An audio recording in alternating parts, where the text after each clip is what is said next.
Welcome to today's edition of GBET Talks. As you may know, the Financial Action Task Force, or FATF, included a country in its list of jurisdictions under increased monitoring, or gray list. Now you ask the question, is this the first time the Philippines was placed in the gray list? No, it's not. Let me share a brief timeline.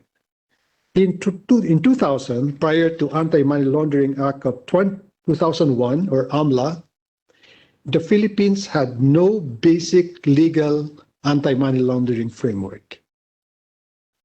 The country was then placed in the FATF's list of non-competitive countries and territories, or NCCT, otherwise known as Black List.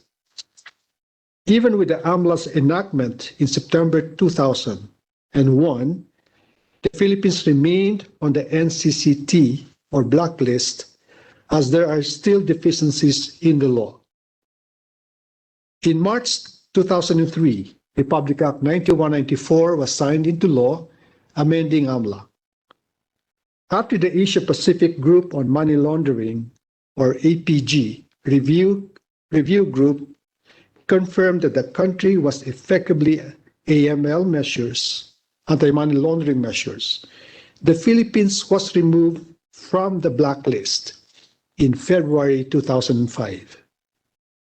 Now, in 2008, the Philippines underwent its second mutual evaluation, conducted jointly by the World Bank and the Asia-Pacific Group on Money Laundering Review Group.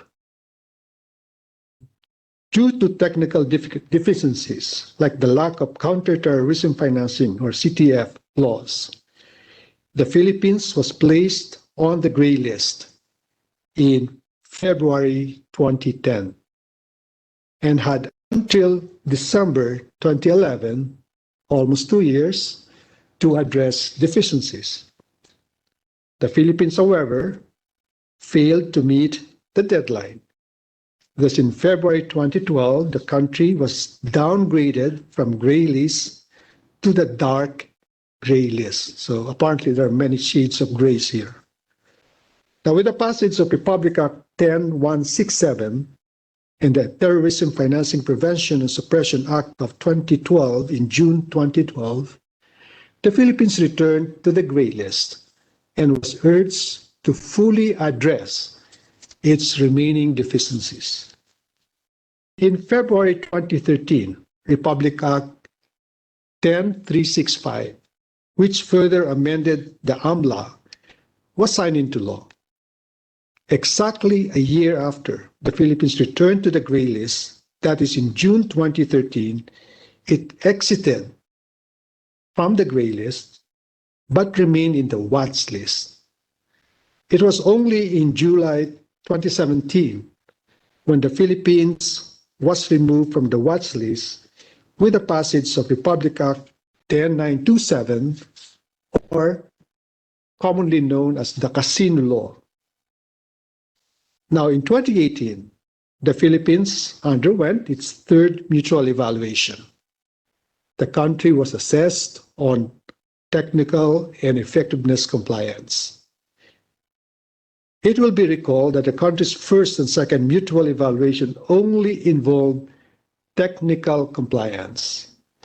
The technical assessment checks whether the country's existing laws, regulations, legal issuances, and enforceable means comply with the FATF 40 recommendations and its criteria. With the passage of Republic Act 11479, or the Anti-Terrorism Act of 2020, or ATA, or ATA law, and Republic Act 11521, which further amends the AMLA,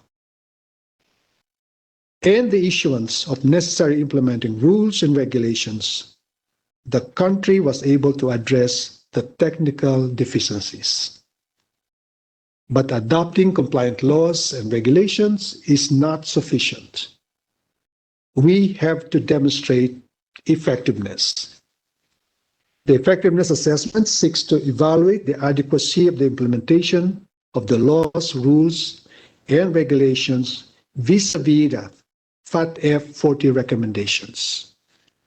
The focus of the effectiveness assessment is on the extent to which the legal and institutional framework is producing the expected results over a sustained period. Thus, the country has been identified as a, quote, jurisdiction under increased monitoring, unquote. Generally, because the Philippines would need time to implement the new AML-CTF laws, regulations, and other relevant issuances to demonstrate their effectiveness. The Philippines must address all 18 International Cooperation Review Group, or ICRG, action plan items, which concern various governments and law enforcement agencies within the timelines provided by the FATF. These 18 action items pertain to how the country is effectively implementing its AML-CTF laws and regulations. The FATF noted that the Philippines has made progress on a number of its mutual evaluation report recommended actions to improve technical compliance and effectiveness, but in addressing technical deficiencies on targeted financial sanctions.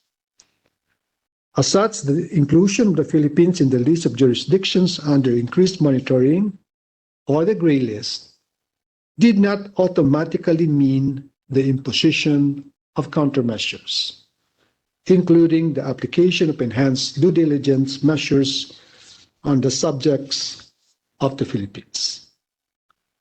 However, should the Philippines fail to meet the deadlines in accomplishing the 18 action items, the FATF may consider calling on countries to impose countermeasures against the Philippines. Let me make this very clear. Accomplishing these 18 action items should be the concern of the entire country. A whole of government approach is imperative, as evident in the Philippines' National Anti-Money Laundering and Countering the Financing of Terrorism AML-CFT strategy for 2018 to 2022, or what we call NACS. Created through Executive Order Number 68, the National AML-CFT Coordinating Committee, or NACC, champions the implementation of the NACS. The NACC subcommittees, which are composed of various agencies, government law enforcement agencies, are the primary implementers of the NA or the NACS action plans, which are currently being updated to integrate the 18 action plan items. Let me assure you that the NACC is on top of the situation. Even prior to the FATF statement on the Philippines, the NACC met and all agencies involved have committed to accomplishing the 18 action items within the timelines given. All relevant agencies will work unceasingly to ensure our compliance.